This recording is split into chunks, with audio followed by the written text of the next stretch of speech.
నమస్తే రమగారు. నమస్తే జయ. రమగారు, ఏదైనా ఒక మంచి కథ చెప్తారా? పూర్వం ఒక పల్లెటూరులో చేత్ సింగ్ అని ఒక ఆయన, ఇదే పేరు, జరిగిన కథే అనమాట ఇది. ఎప్పటిదో ఒక రైతు ఉండేవాడు. ఆయన చాలా భక్తి విశ్వాసాలు కలిగినవాడు. ఏదైనా ఒక మొక్క మొలిచి, ఒక పువ్వు వచ్చి, ఒక కాయ వచ్చి, ఒక పండి, అది మళ్ళీ మొక్క మలవడానికి భగవంతుడే కారణమని అతను నమ్మేవాడు చాలా గట్టిగా. 30 నిమిషాలలో నొప్పి లేకుండా వేడికోస్ వెయిన్ చికిత్స. ఆవేశ హాస్పిటల్, హైదరాబాద్. మన వల్ల ఏం చేయాలి? ప్రకృతిని గమనించుకుంటూ ఏ పరిస్థితుల్లో ఏ పని చేయాలో ఆ పని చేస్తూ ఉండాలి. దాన్ని వృద్ధి చేసే సహాయం భగవంతుడే చేస్తాడు. అలాంటి భావాలు ఉండేవి. ఇవన్నీ పురాతన భావాలు కదా. మనం ఏమనుకుంటాం, అన్నీ మనతోటే అవుతాయి అనుకుంటాం. అవును. మనం మంచి గింజ పెట్టాం, టైంకి నీళ్ళు ఇచ్చాం, ఫర్టిలైజర్ ఇచ్చాం, అదేదో ఇచ్చాం, ఇదంతా మనమే చేస్తాం అనుకుంటాం. కానీ దీంట్లో భగవంతుడి హస్తం ఉందని మనం నమ్మం. ఏదైనా పోయిందనుకో, దేవుడు నాకు అన్యాయం చేశాడు అనుకుంటాం. కరెక్ట్ అండి. ఎప్పుడు అంతే. మిగిలినవన్నీ ప్లానింగ్ అంతా మంది. నేను అట్లా చేశాను, నేను ఇట్లా చేశాను, నాకు అది తెలుసు, ఇది తెలుసు, చిన్నప్పటి నుంచి ఇంతే నేను, అలాంటివి బోల్డ్ అని చెప్తాం. నాకు తెలుసు. మంచి జరిగితే అది మన గొప్పతనం. ఆ, ఎక్కడైనా తేడా జరిగితే అది దేవుడు పక్కన వాళ్ళు దుర్మార్గుడు. కానీ దేవుడు కానీ దేవుడు దుర్మార్గుడు. పక్కన వాళ్ళ మీద కూడా తోసేస్తా ఉంటారు రమగారు. అది చాలా మంది చూసేస్తాం. వాడి వల్ల ఇలా జరిగింది, వీళ్ళ ఇప్పుడు వల్ల దైవం వల్ల జరిగింది అనుకో, సడన్ గా పెద్ద పెద్ద వానలు అవి ఇవి వచ్చేసాయి, సడన్ గా ఫ్లడ్స్ వస్తాయి, సునామీలు వచ్చాయి, అప్పుడు భూకంపాలు వస్తాయి. ఇవన్నీ భగవంతుని వల్ల కదా, యాక్ట్ ఆఫ్ గాడ్, భగవంతుని వల్ల అవుతాయి. మనం అదే కదా అనుకుంటాం. అవును. ప్రకృతి వైపరీత్యాలన్నీ భగవంతుడి వల్ల జరిగాయి అనుకుంటాం.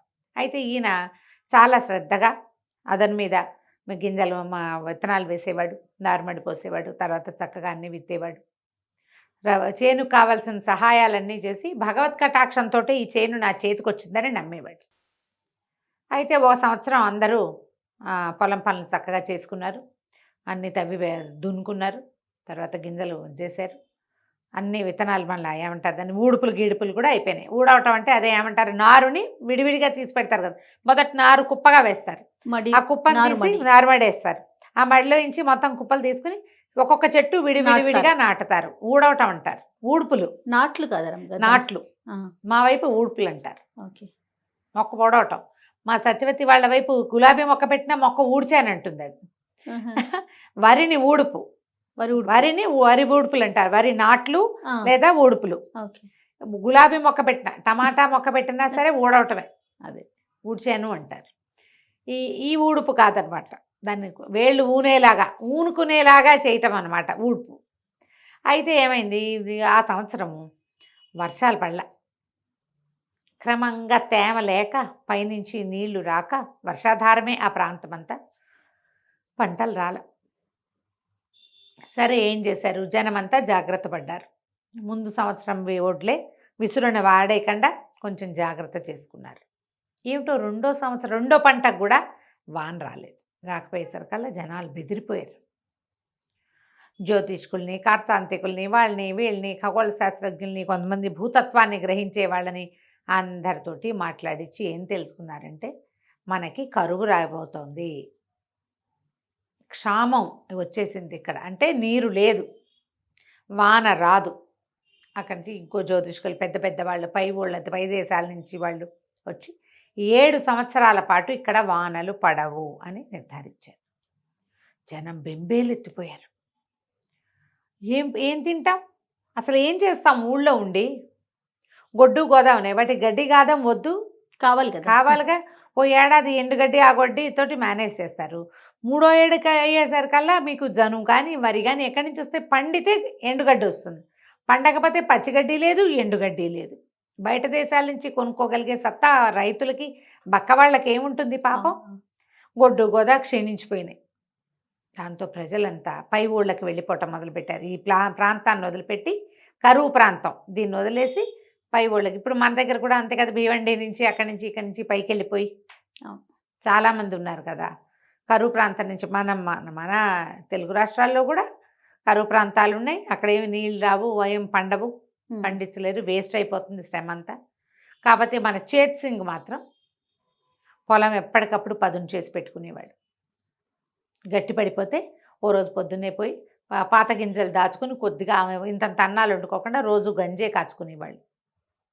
పొలం వెళ్ళి పనిచేసేవాడు, ప్రతిరోజు చేసేవాడు. మధ్యలో ఏ ఒక రోజు అర రోజు ఊరుకునేవాడు, కానీ మళ్ళీ వెళ్ళి పొలం అంతా సక్రమంగా గట్లు సరి చేసుకోవటము, పొలం అంతా దున్ని తవ్వి మట్టిని మెత్తగా చేయటానికే ప్రయత్నం చేస్తూ ఉండేవాడు. ఊళ్ళో వాళ్ళు ఇది 5-6 చెప్పారు, ఎందుకు వచ్చిన పనిరా, మేమందరం కూలి పనులకి వెళ్ళిపోతున్నాం పై రాష్ట్రాలకి, మాతో వచ్చేసి అంటే అతను వెళ్ళల. చిన్నపిల్లలు అతనికి, ఆ పిల్లల్ని వదిలిపెట్టి అతను వెళ్ళేది లేదు, పిల్లలు అతన్ని వదిలిపెట్టి బయటికి వెళ్ళిపోయేది లేదు. ఇంట్లో వాళ్ళ అమ్మ నాన్న ఉంటే వాళ్ళ చెల్లెలు వచ్చి తన ఊరికి తీసుకుపోయింది. ముసలి వాళ్ళు మీతో పాటు ఏముంటారు, ఏదో కలో గంజో మాతో తాగుతారులే, ఉన్న ఒడ్లు కాచుకుని తాగండి మీరు. ఇతను అట్లాగే చేస్తూ ఉండేవాడు. ఏదో చిన్న కాలువ ఉండేది, ఆ కాలువ తోడు నుంచి మంచినీళ్ళు తెచ్చుకునేవాళ్ళు, ఎప్పటికప్పుడు కాలువ పూడికి తీసుకునేవాళ్ళు ఉన్నవాళ్ళు. అయితే ఇలాగా 4 సంవత్సరాలు, 3 ఏళ్ళు అయింది, 4వ ఏడు వచ్చింది. మొదటి 2 ఏళ్ళు వీళ్ళకి తెలుసు, తర్వాత 1 సంవత్సరం పూర్తి డ్రై. 4వ సంవత్సరం ఇతను పొలం దున్నుతుంటే ఒక దారే పోయే దానయ్య కనపడ్డాడు. కనపడి అడిగాడు, ఎందుకయ్యా ఈ దున్నుడు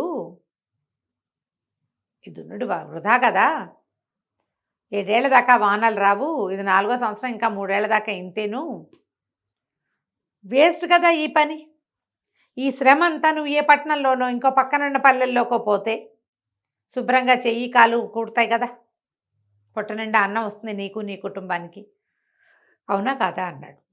అంటే చేత్సింగ్ చెప్పాడు, అవునేమో బాబు, ఈ 7 సంవత్సరాల కథ నేను కూడా విన్నా, కానీ వదిలేస్తే నా నేలకి పదును పోతుంది, నా ఒంటికి అలవాటు పోతుంది. 7 ఏళ్ల తర్వాత వాన వస్తుంది అనుకోండి, అప్పటికి నాకు పొలం దున్నటమే రాదు, మర్చిపోతాను నేను, శారీరక శ్రమ నాకు అలవాటు ఉండదు. ఇప్పుడు శ్రమ అంటే ఆ ఊరు వెళ్ళి బస్తాలు మోసాను అనుకోండి, నాకు అదే వస్తుంది. ఇక్కడ నేను చేయాల్సిన పని ఏమిటి, పొద్దున్నే లేవడం, కట్టడం, ఎడ్లు లేవు, నేనే దున్నుకుంటా. ఈ పని చేస్తూ ఉంటేనే ఇది అలవాటుగా ఉంటుంది, కానీ వేరే పనిలోకి వెళ్తే ఈ పని ఎవరు చేస్తారు, నా బదులు రైతు పని రైతే కాదా చేయాలి. 7 ఏళ్ల తర్వాత భగవంతుడు కరుణించి వానలు కనుక కురిపిస్తే మేమందరం అలవాటు తప్పించుకుని ఉంచుకుంటాం కదా. ఆ ఊరు మొత్తం మీద ఒక చేత్సింగ్ ఒక్కడే వెళ్ళేవాడు అక్కడికి, అతను ఒక్కడే దున్నేవాడు. ఇది నేను చెప్తుంటే నీకు ఒకటి గుర్తొస్తోందా? బహుశా ఈ కథ నుంచే వాళ్ళని తీసుకున్నారు. ఏంటి రమ్మగారు, నీకు గుర్తు కూడా రాలేదు? గుర్తు రాలేదు రమ్మగారు. ప్రజలకు గుర్తొస్తుంది. ఊళ్ళో అందరూ పని మానేసిన ఒకడు మాత్రం మాండు, వీడు పని వీడు చేసుకుంటూ ఉంటాడు. ఆ పొలం మాత్రం చక్కగా ఉంటుంది, మిగిలిన అన్నీ చవుడు పట్టిపోయి దాళ్ళుగా అయిపోయినాయి. ఇతని పొలం మాత్రం మృదువుగా ఉంది మట్టి. ఈ మట్టికి మృదువుగా ఉండటం అలవాటు తప్పిపోతుంది, నా ఒంటికి ఈ పని చేయటం అలవాటు తప్పిపోతుంది. తర్వాత వాన వస్తే అప్పుడు చేస్తానంటే దాన్ని స్వాధీనపరచగలనా నేను? అందుకని నా అలవాటు ఉంచుకున్న, భూమికి అలవాటు ఉంచుకున్న, దేవుడు ఎప్పుడు కరుణిస్తే అప్పుడే పంట పండుతుంది. దేవుడు కరుణించలేదని నేను పని మానేయకూడదు, మన పని మనం చేయాలి. అనగానే ఆ దారిని పోయే దానయ్య కాదు, ఆయన వానయ్య, వరుణుడు. ఇతర దేవతల ప్రేరేపణతోటి ఈ ప్రాంతంలో 7 సంవత్సరాల పాటు కురవకూడదని నిశ్చయించుకుని ఉన్నాడు. తను వదిలేసిన ప్రాంతం ఎలా ఉందో చూడడానికి దారిని పోయే దానయ్య వేషంలో వచ్చాడు. ఆయన ఆశ్చర్యపోయాడు. ఎవడి పని వాడు చేయాలంటే, వీడి పని వీడు చేస్తుంటే నా పని నేను చెయ్యొద్దు, చేయాల్సిందే కదా, చేయాల్సిందేనని ఆయన పైకి వెళ్ళిపోయి వెంటనే వాన కురిపించేసాడు.